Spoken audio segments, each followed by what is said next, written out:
Welcome back to another episode of My Spoonie Sisters. I'm your co-host, Andy, and today we have an incredibly exciting episode for you. We're diving into the heart of rheumatology advocacy, research, and empowerment with two remarkable guests, Jennifer Weaver and Cheryl Crow. Jen, our beautiful host, is a passionate patient leader and advocate dedicated to shining a light on life with rheumatoid arthritis and inspiring others to live their fullest lives despite chronic illness. Cheryl is an extraordinary occupational therapist, fellow advocate, and founder of Arthritis Life, where she empowers people with arthritis through education and practical strategies for thriving. These two inspiring women recently represented the rheumatology community as Rheum Champions at the ACR Convergence in 2024, where they attended cutting-edge sessions and spoke at prestigious Rheumatology Research Foundation Awards luncheon. Together, they bring a unique perspective on the latest advancements, meaningful conversations, and how we can continue to break down the barriers for those living with chronic illness. Ladies, I'm glad to have you on the pod.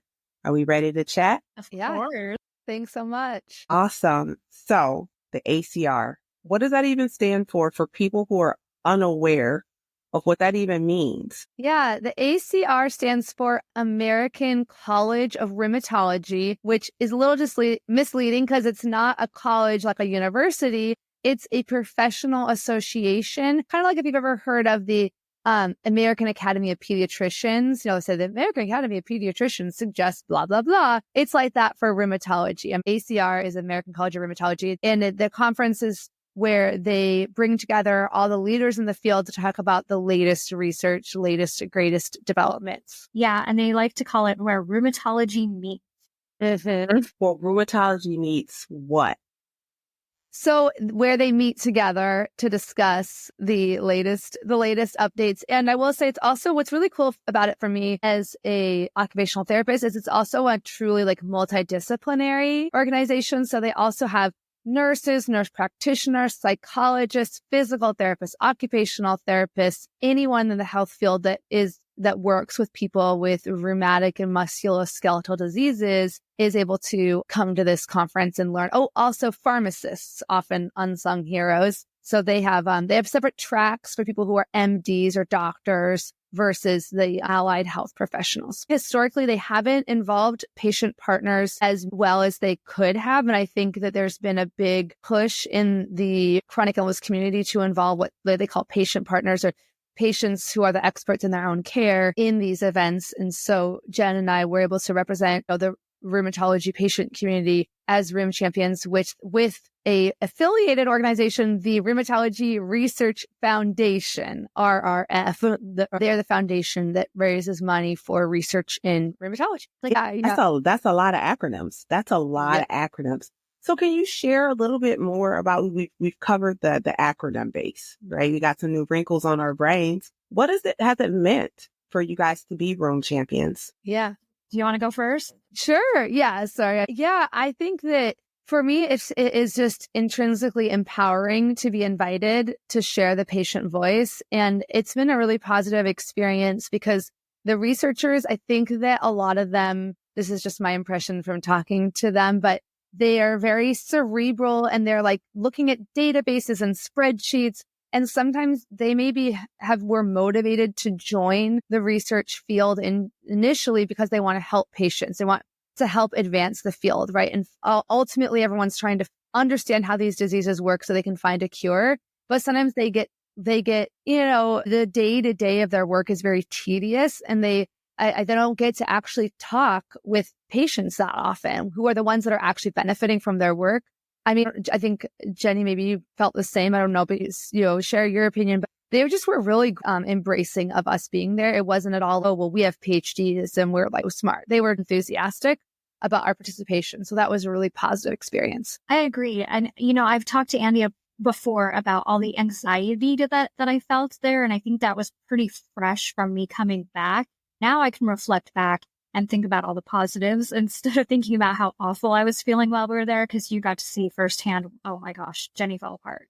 But besides all of that, what's nice is it's not like people walk around with a tag on their shoulder saying, I have a PhD and I have this and I have that. Nobody's judging. we're all there because we want to learn, we want to engage. It's an incredible experience. It is overwhelming, and there are a lot of people, but it's in such a good way. And I remember as we were giving bracelets out to people, they'd get so excited and they'd want to put them on and get their picture taken. And it was so much fun. I loved it. I love it. So there's food there, yeah? Yeah. Yeah. It's kind of hard to find sometimes. Bananas different. So the conferences, I've been to numerous of these conferences, and I would say it really depends on which site they go to. They rotate between the East Coast, West Coast, Midwest. Like Philadelphia and San Diego are my favorites because they have a lot of good food around them. DC was not the best for food. So yeah, but we went to when we went to these sponsored events like the Rheumatology Research Foundation lunch, we got food. But when we were trying to find our own snacks, we were pretty unlucky. We had the whole quest to try to find literally one banana, and we couldn't find bananas. They were just sold out. Anyway, it was very dramatic. I'm a foodie. Yeah. I'm a foodie, and I'm living vicariously through you guys. And you gave me a great segue because you mentioned that you were at the Rheumatology Research Foundation Awards luncheon. This is a two-for question. What was the food? Was it delicious? Was it anti-inflammatory? Because it's rheumatology. Was it anti-inflammatory? And how did it feel to be a part of that awards luncheon? Yeah.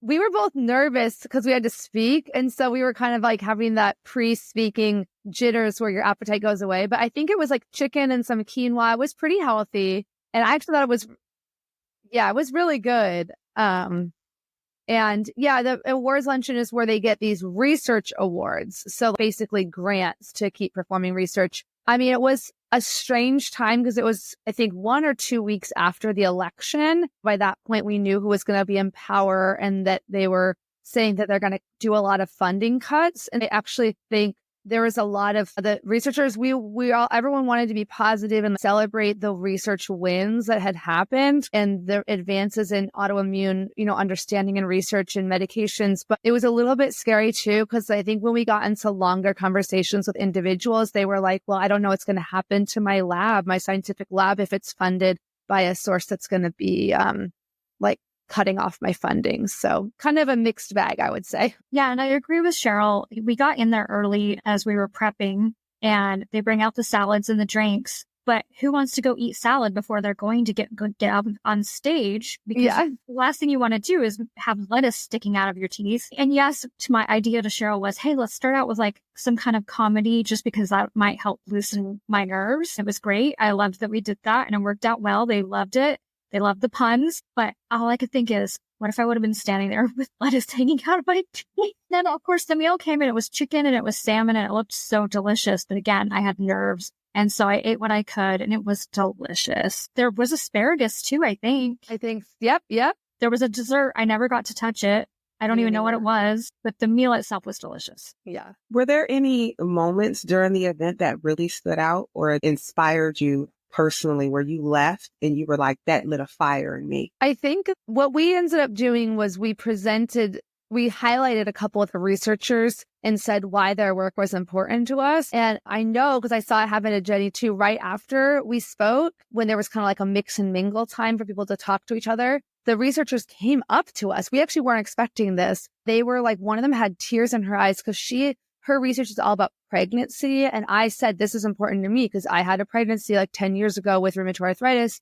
It was a planned pregnancy, but there weren't a lot of solid guidelines and research back then. And it's already gotten so much better for people now who are experiencing pregnancy. And she had tears in her eyes and she was so grateful that we were interested in her research. And it just reminded me that the researchers need to see the faces of the people they're actually helping. It's so gratifying for them. And it's gratifying for us to see who's helping us. I think so often as patient advocates, there's a lot of times we vent to each other, right? People vent about this doctor didn't listen to me and this doctor medically gaslit me. And those are all real. I've had that happen and legitimately really difficult situations to cope with.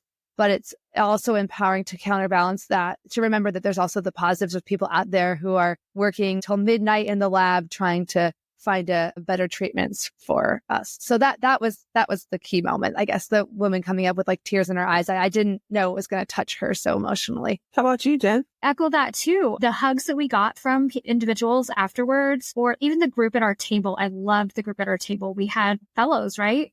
And they were so sweet. We had this incredible young man recording the video for us. We got a picture with him and we got to cheer on a couple people at our table as they were getting their awards, and the excitement on their faces. You can feel it, and you want to clap and cheer and be proud of them, because this is the future. These are the people that want to help us. They genuinely care, and they're looking at us with care. That means a lot to me, to have them look at me like a real person and truly care about me. So while you were there, you guys sat through some pretty empowering sessions. Jenny, I'd love to hear your thoughts on chasing Z's in rheumatic disease. How was that session? Chasing Z's, it was pretty cool.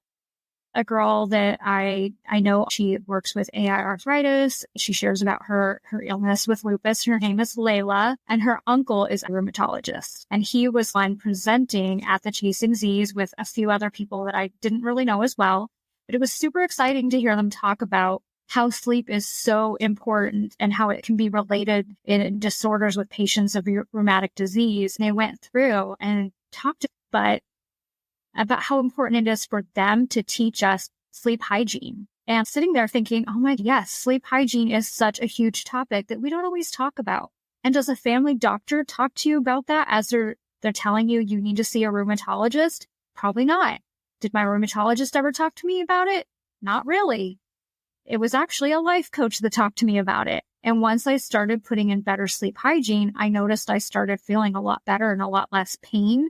I was controlling it better. It really resonated with me and made so much sense. I wanted to record every second of what they had to say. Cheryl, you were a part of the session. Was it called Addressing Ableism from the perspective of the patient? Can you walk us through some of those key points? It was really great. I love talking about ableism, and I didn't myself pitch this idea. So you have to apply to be a speaker typically. But someone else nominated me, which was really a honor, right? Someone said, I think I've heard her talk about this on social media, and I think she'd be a good speaker on this topic of ableism. So if you haven't heard of what ableism is, honestly, I don't think I had heard it until I was on social media. But it's discrimination against people with health conditions or disabilities. Racism is discrimination against people of different racial backgrounds. That's what ableism is, against people who either have a visible or invisible disability or health condition. I was asked to share my experience as a patient and as a occupational therapist. I pointed out basically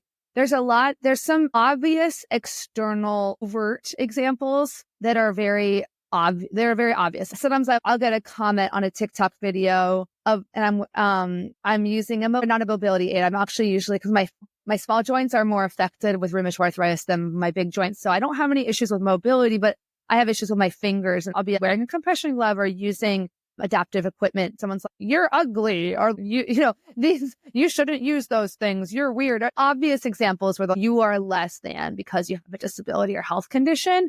But the ones I was more interested in is the ones that are more subtle. They're things like the pressure to define a normal life as just a healthy or able-bodied life, and the pressure that we as health professionals, I'm both a health professional and a patient, so I feel like I'm an interpreter sometimes, talking to doctors or other health providers about this stuff. And a lot of times they'll say stuff like, well, you could have a normal life with these conditions, and they don't realize that's like a subtle form. Well, when they're saying it, yes, normal life is a catch-all that is saying a life that is not ruled by chronic pain, or your disability is not going to be the focal point of your life. You can still do the things that you want and love to do. And that's a really positive message, but we have to be careful, right? I said this a lot more eloquently because I had all these slides and stuff to keep me on track. But basically saying, when we say the normal life that most providers are talking about in rheumatology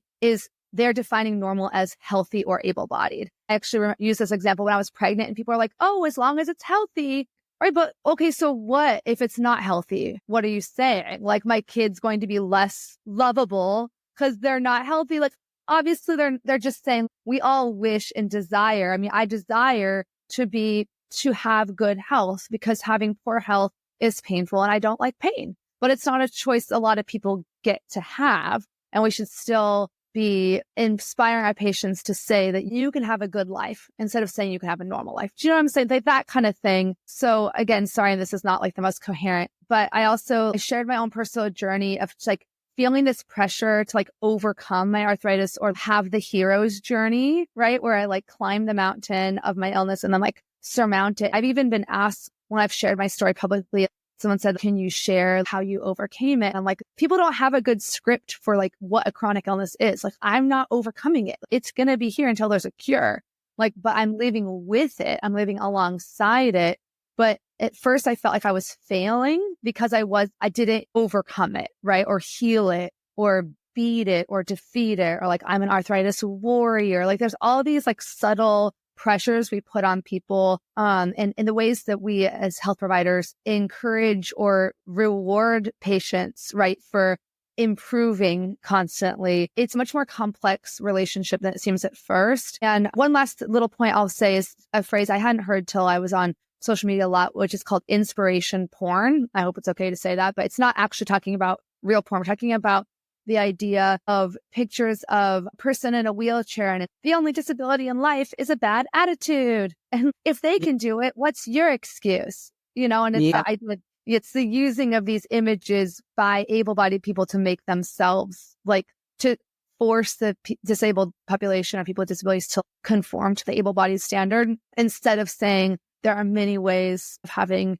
a beautiful, full life. Not everyone who is a wheelchair user is having a horrible experience, or also they're not only worthy if they're able to like do 5 pull-ups in the wheelchair. It was a really great session, and there was mostly allied health providers, meaning non-doctors in there, because there was a bunch of other high-profile sessions at the same time. But there were some great social workers and other people talking that had great questions and stuff like that too. You were also part of another session. It's not just joint pain. Yes. Tell me a little bit more about that. Yeah, that one was a little more straightforward, but this I'm going to give Eileen Davidson, our fellow rheumatoid arthritis patient advocate friend, some credit here. She came up with the idea to do this session as a multidisciplinary session with a rheumatologist. And the idea was people and even health providers tend to just look at the joint symptoms of conditions like rheumatoid arthritis. And I helped her a lot on this because I had done my own like podcast episode on this too and divided it. I said, let's have a whole hour-long session on just the symptoms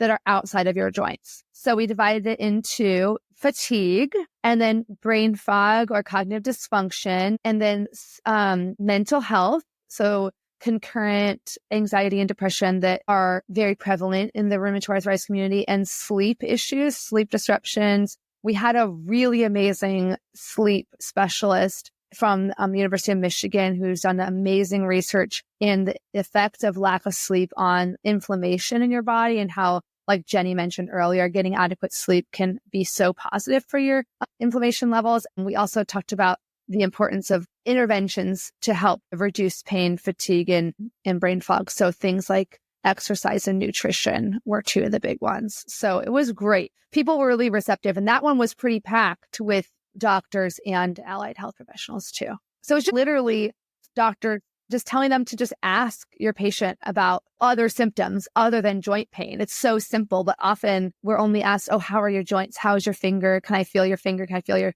knees? You know, and it's like, okay, can I also tell you about the fatigue and how that's affecting my quality of life? So both of you have been these super advocates. You guys are phenomenal in the advocacy space, and even superheroes, like known in the community superheroes for the rheumatology community. How do you see these kinds of events and these discussions shaping the future of care and support for people living with chronic illnesses? Honestly, I feel like it's going to continually help patients feel seen and cared about, which is crucial, but it's also so exciting to see that they actually are working really, really hard.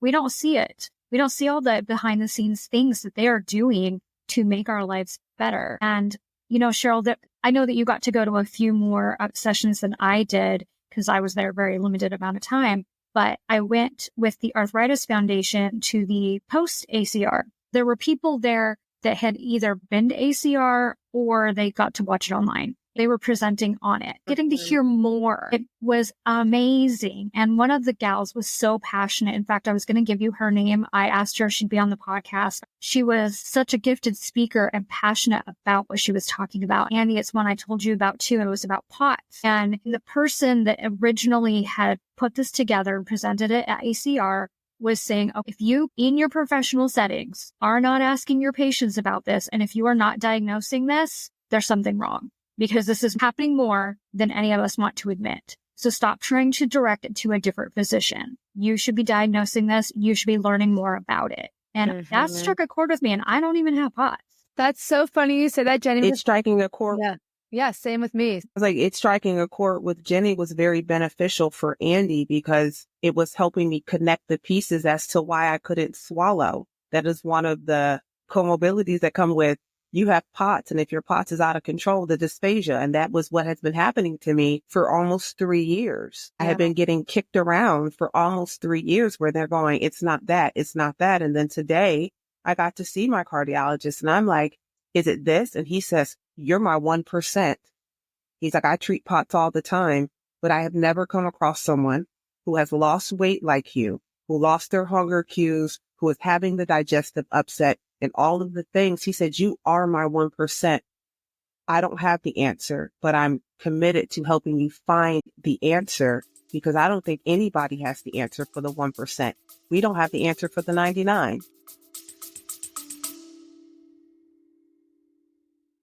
Hey, listeners, are you living with a chronic illness and want to make your voice heard? Rare Patient Voice connects patients and caregivers with research opportunities so you can share your experiences and get paid for your time. Your insights help drive real change in healthcare. So sign up today using the link in our show notes and start making an impact. Was that the one called Stirring the Pots, Long COVID and Beyond? Yes. Okay. So did you get to go to that one? Yeah, that's so funny because that was the one I had identified as a really interesting as well, because they were also talking about no one knows for sure exactly what is happening with long COVID at the cellular level, but apparently they're finding auto antibodies with people with long COVID at rates higher than people without long COVID. So they're theorizing that it could be, you know, an autoimmune process where your immune system after having COVID for some people is mistakenly attacking your healthy tissues. I think that that is a really fascinating development, and just in trying to keep an eye on it, you know, to see if that's going to lead to maybe treatment for long COVID. Because I don't have long COVID myself either. I don't have a diagnosis of POTS. I do have for sure orthostatic hypotension, where when I stand up, I will get lightheaded and stuff like that. So it's just one potential symptom of POTS from what I understand.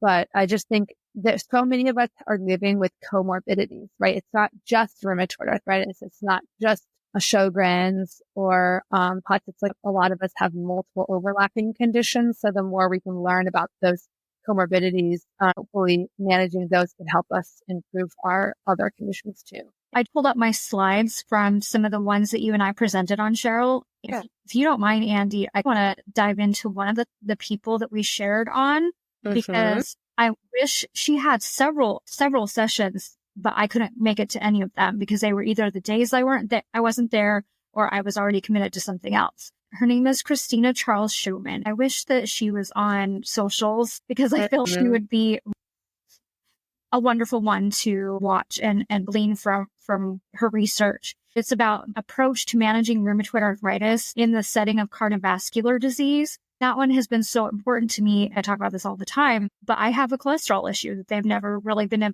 able to figure out why. Because even when I was 98 pounds, I had high cholesterol. So they were like, okay, it didn't matter what I was doing. It didn't matter what I was eating. It didn't matter if I was exercising. My cholesterol was sky high. And so to get to hear from her personally at sessions would have been amazing, but I was glad to at least be able to read about it and to also share about her award at the luncheon. Yeah. The other thing, just if anyone listening has lupus, I don't know if you might have heard this, but the American College of Rheumatology, one of their jobs is to put out like these clinical guidelines, which are documents that are updated typically every 5 years, that are what the doctors use to determine like what's the state of the art or what's the latest evidence pointing to as the best interventions. So these were updated in 2024 for lupus specifically. And there was a lot of like chatter in the medical community about there being, maybe some new medications out there. I don't have lupus, but they were talking about especially like the importance of triple therapy. So hydroxychloroquine, and there's a couple that you can look these up. This is all public information. It's a lot of the science stuff that's kind of like way too many syllables for me, but that was exciting to see some updated research there for lupus. So were there any other sessions or topics that you're just like, hey, everyone needs to know about this outside of the ones we just talked about? I think I would say that for brain fog, or cognitive dysfunction, that there were a lot of people that were really resonating with the idea that we need better and more studies on the role of inflammatory diseases like rheumatoid arthritis, how those affect your brain, because brain fog can sound like such a cute thing, right? You're like, oh, it's brain fog, like la la la, little cloud, but it can be debilitating, right? It can lead to you having a hard time focusing on, and maybe even safety issues like with driving, potentially taking care of children, being able to remember that there's something stovetop. There was a real call to action there. Second thing is I went to a session that was from a chronic pain researcher, Dr. Afton Hassett, also coincidentally from the University of Michigan. She has a great book called Chronic Pain Reset. Yeah, and she's really sweet. I know sometimes it seems like these things are so simple, but in terms of, okay, what's the takeaway that someone listening to this podcast episode could take? She talked about the importance of, she called them scheduling positive activities, right? Is that what you call it? Yeah. Positive activity scheduling. It's so simple sounding, right? But even if you're in a lot of pain, to say, what's something that can bring me joy today? What's something small? Is it calling a friend? Or is it listening to music? Is it smelling something that I really love, like putting some lavender, in my bath or something like that? I thought that was a great idea. And something I've started thinking about, like micro moments, small little moments of joy, trying to schedule those in the day rather than just waiting for them to happen. Did you pick up her book? Yep. It's on my desk. I sure did too. And my husband was like, oh, great. Another chronic illness book. It's great. For anyone listening, I actually added it to my Amazon Spoonie list. So if you want it, I'm not an affiliate. I don't make money off of it, but I love sharing my list of all my favorite finds, which you can find the beautiful Andy Byers on there. I have quite a few of her books on there too. Cheryl, if you write a book, you're going on. Okay. It's on my to-do list, my life to-do list. So ladies, how can our listeners get involved in advocating for more awareness and resources for rheumatic disease? Do you have any favorite organizations that they could support or specific actions they could take to just start the conversation? You can look at people like Cheryl, like I did a few years ago, and be, oh my gosh, I can never be one of them. They're so famous. I can't do this stuff. That's what we do. That is seriously what we do. We sit on the sidelines. We put you on this pedestal, and you're a real person. You are. And you're a fun person. But what you need to do when you want to advocate is just start using your voice. You have to start somewhere. If that means starting an Instagram account that is set up for your specific conditions and sharing about it and reaching out to people, that's a good start.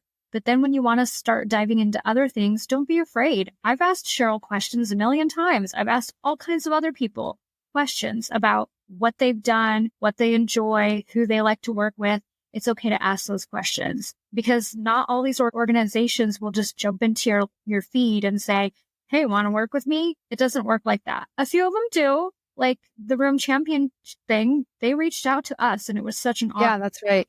It was such an honor, but it doesn't always work like that.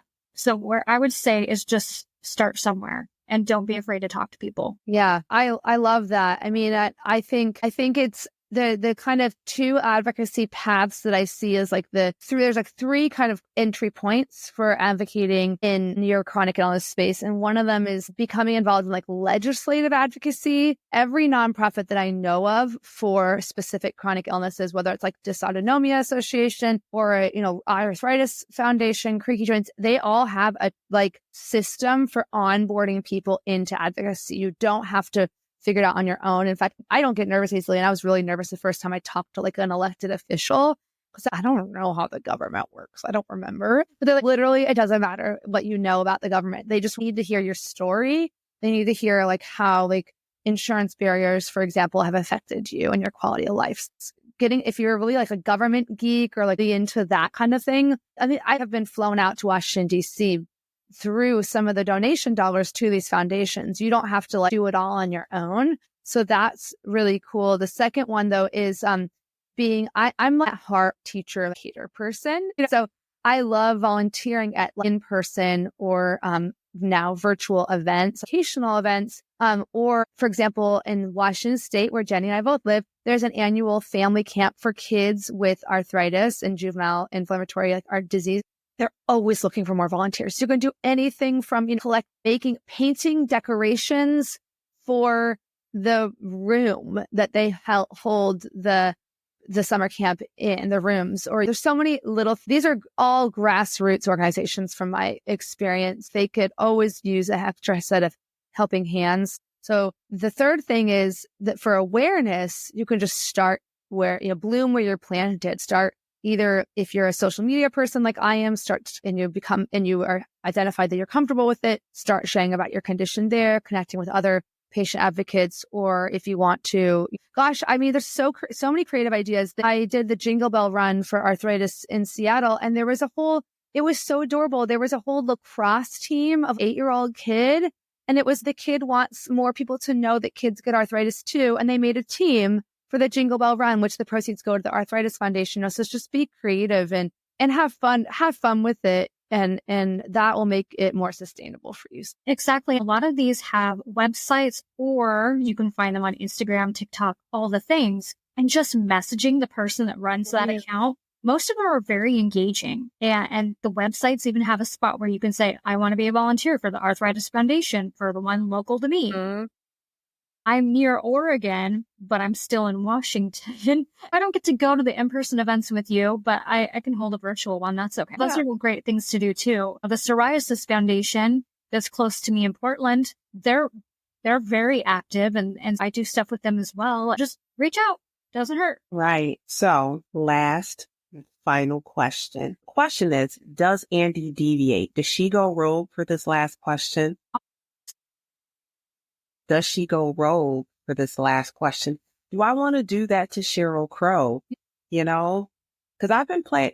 Yeah. Do it. So you got to have this experience. This is Cheryl's, not her first experience with the convention. What is your message of hope? So if you had to talk to you early in your diagnosis, and you were in your darkest moment of your diagnosis journey, trying to figure it out, what message of hope or resilience do you give your future you about where rheumatology is going? Yeah, that's a great question. I always think of hope as the double-sided coin. So on the one side is every year there's more scientific discoveries. There's more hope for a cure. Like that's the end game, right? Is curing rheumatoid arthritis and autoimmune diseases. On the other side, though, is that I remind myself that my life is not perfect. It's not going to be perfect if there's a cure for rheumatoid arthritis. So there's also the idea that I don't want to hinge all my hopes for a good, beautiful life on this idea of a cure, because there's always challenges in life. There's always going to be things that maybe stress me out. Certainly, eliminating rheumatoid arthritis from my life would get rid of a specific set of issues. But I think this is maybe just my point of view in general. But so I'm very excited about the hope for a cure. I think they're certainly objectively closer than ever to a cure for rheumatoid arthritis and autoimmune conditions in general.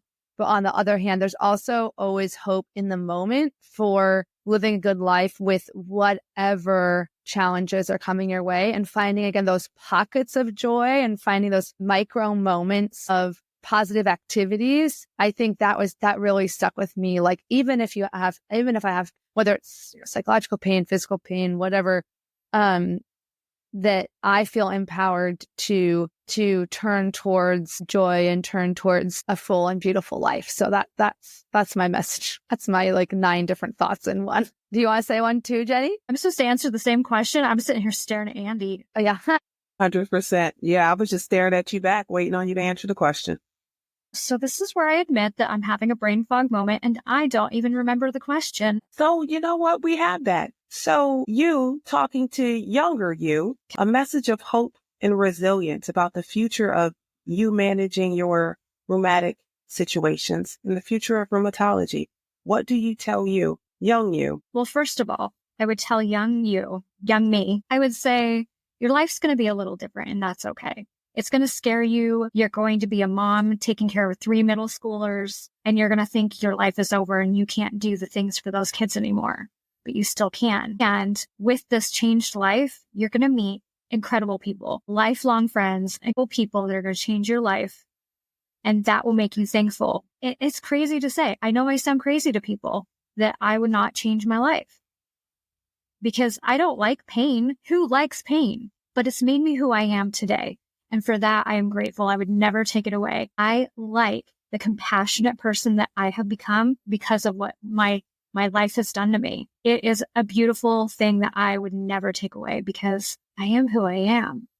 And I love you guys because of it. Love the slowness that my life forced on me, the stillness. I used to be so mad about it. I appreciate the quiet moments. I appreciate the stillness. I appreciate rest. You know, we fight naps as teenagers and look forward to it in your 40s, okay? Because I love a good juicy nap. So I love a juicy nap. Well, ladies, thank you for spending some time with us and for taking the time to share your experience. I'm going off script. So this is me and you, right? I appreciate what you do. And if nobody tells you today that they see you, I see you. And I am glad that you do what you do because what you do gave me my voice. And it's the reason why I do what I do and why I can do it with a big girl voice. And when I don't feel like I'm strong enough, I have amazing women like you that go, hey, I'll hold your hand. And here's a spoon, or I went to this thing and this may help. I am grateful for you. And you guys are more than champions to me. You'll always be more than champions to me. So with that, y'all, I done got sweat from my eyeballs. And we're going to go ahead and wrap this up. To everyone that is listening, please stay tuned for more episodes. And remember, it may get dark, but you're not alone. You have some amazing sisters that will just love to hold your hand and send you a virtual hug. We are in this together. Until next time, don't forget your spoons.